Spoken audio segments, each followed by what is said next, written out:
Assalamualaikum warahmatullahi wabarakatuh. Pada kesempatan kali ini kita akan coba mengulas materi tentang potensial gradien atau gradien potensial. Nah, berbicara tentang potensial gradien, kita akan mengkaitkan antara hubungan medan listrik dan potensial listrik.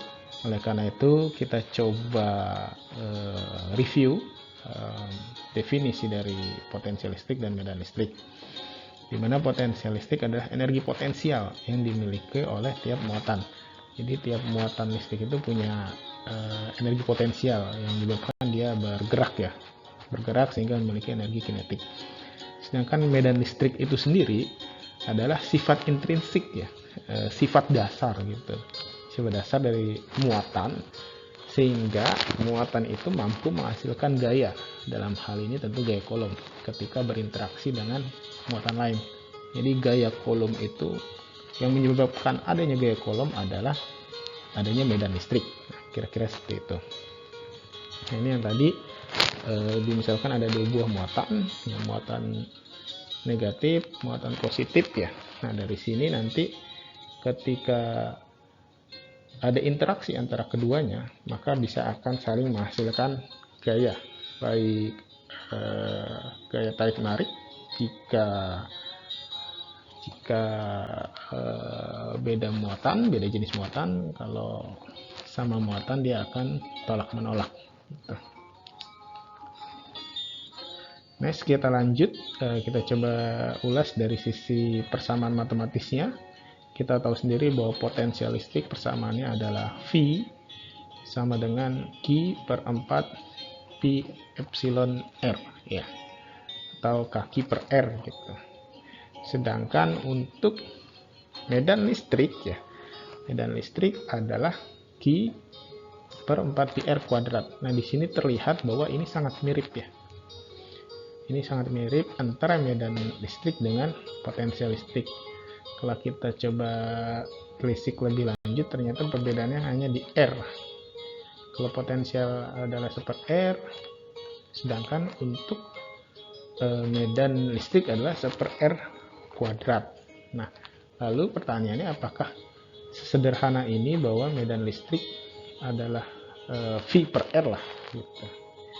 Nah, kalau dilihat dari segi lebih dalam lagi, medan listrik ini dia mempunyai ertopi, atau dia berarti merupakan besaran vektor, sedangkan potensial listrik itu adalah skalar.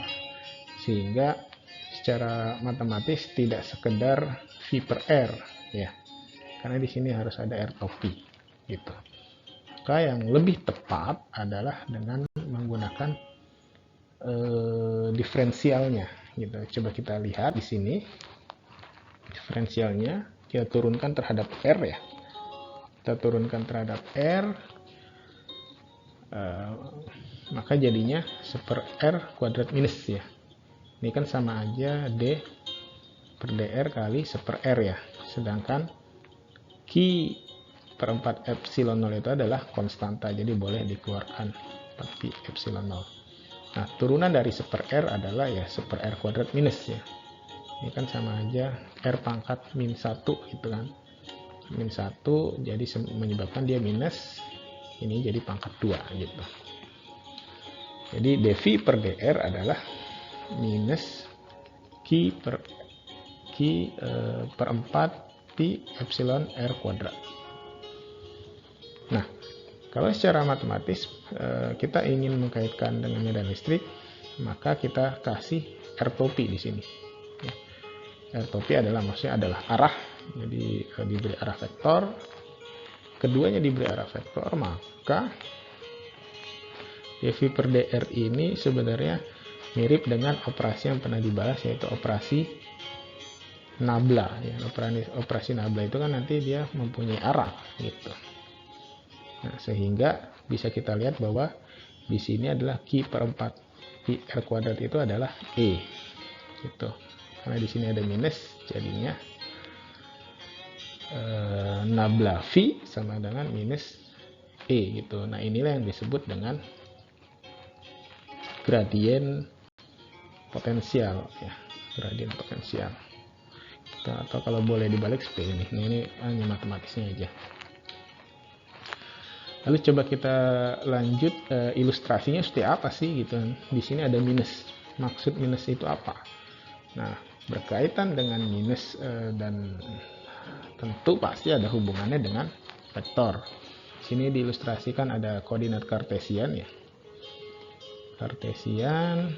Lalu di sini ada sumbu X ya.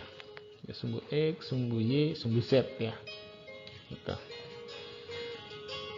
Nah, kita tahu sendiri bahwa nilai potensial tadi ini ya, V sama dengan 4 Q per 4 Pi epsilon 0 kali Z, kan gitu. Nah, sekarang kalau ini ya, kalau di sini dikasih jarak, kita pengen tahu apa? Pengen tahu potensial di sini tuh berapa gitu. Saya ulangi, di sini ada muatan yang nilainya positif dalam koordinat kartesian di pusat titik 0,0. Lalu kita ingin mencari tahu V potensial di titik ini, di sumbu Z ya. Dengan persamaan yang sudah kita punya bahwa V sama dengan V sama dengan Q per 4 ya. Q per 4 Pi epsilon 0 kali R atau K Q per R ya kalau ditulis dengan konstanta. Nah, di sini kita lihat bahwa R-nya itu adalah Z, jaraknya Z, sehingga R di sini diganti dengan Z gitu kira-kira. Sehingga dengan diketahuinya potensial ya di titik yang ini, anggap adalah di sini adalah titik P, maka kita bisa mengetahui, mencari tahu medan listriknya, besar medan listriknya gitu. Kita coba dengan cara yang sudah kita punya, yaitu medan listrik adalah nabla dari minus nabla dari potensial. Nah, kita tahu operator nablanya seperti ini. Nanti V-nya masuk ke satu-satu ya. Satu-satu. Kita tahu di sini hanya ada pada sumbu Z. Sehingga di do per do X, do per do Y nilainya 0 gitu ya. Nah, kita masukkan V-nya. V-nya adalah ini ya. Tadi sudah disinggung, ini adalah nanti hasilnya 0. Berarti tinggal operasi dari do per do Z dikali dengan Q per 4 epsilon 0 dikali Z gitu. Nah, tadi kan ini diturunkan ya, diturunkan terhadap Z, ini per Z ya, ini do per do Z diturunkan ya, diturunkan terhadap Z ya. Sebenarnya nanti hasilnya sama ya, jadi super R kuadrat berarti nanti super Z kuadrat.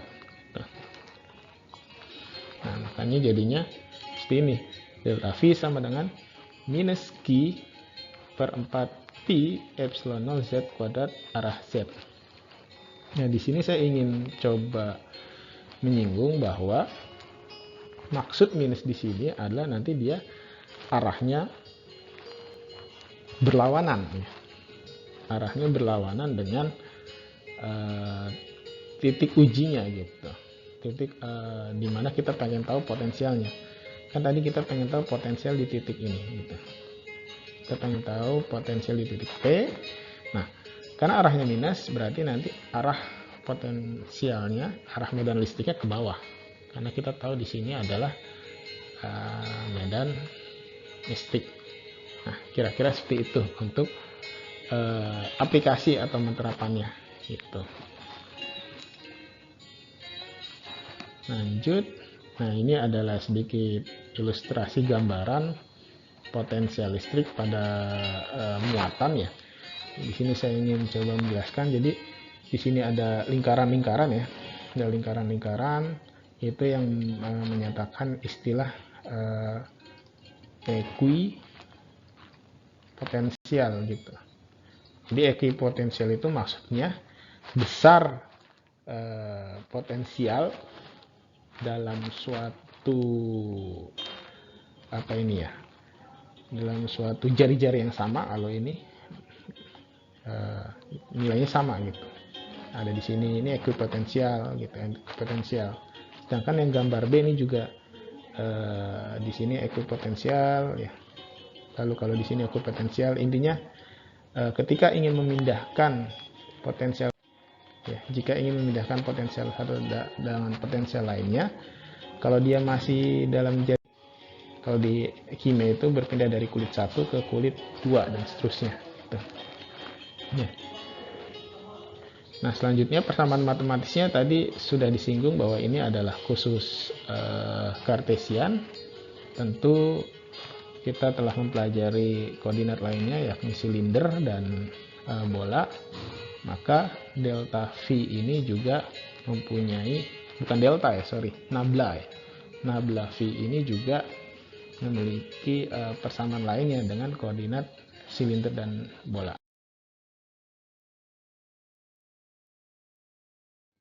Nah, ini saya persingkat ya, untuk koordinat Kartesian masih sama, nabla V sama dengan do V per do X dengan arah X, lalu do V per do Y dengan arah Y, do V per do Z dengan arah Z. Nah, ini koordinat silindernya. Dan terakhir ada koordinat bola ya. Mungkin di suatu waktu nanti saya coba menurunkan dari mana persamaan koordinat silinder ini dapat seperti ini gitu. Baik, mungkin itu untuk penjelasan gradien potensial. Jadi gradien potensial itu ada hubungan atau relasi ya, relasi antara potensial listrik dengan medan listrik. Tadi kita tahu bahwa ternyata ada minus ya, minus ketika ada potensial listrik dikaitkan dengan medan listrik gitu. Semoga dapat dipahami dan bermanfaat. Sekian, wassalamualaikum warahmatullahi wabarakatuh.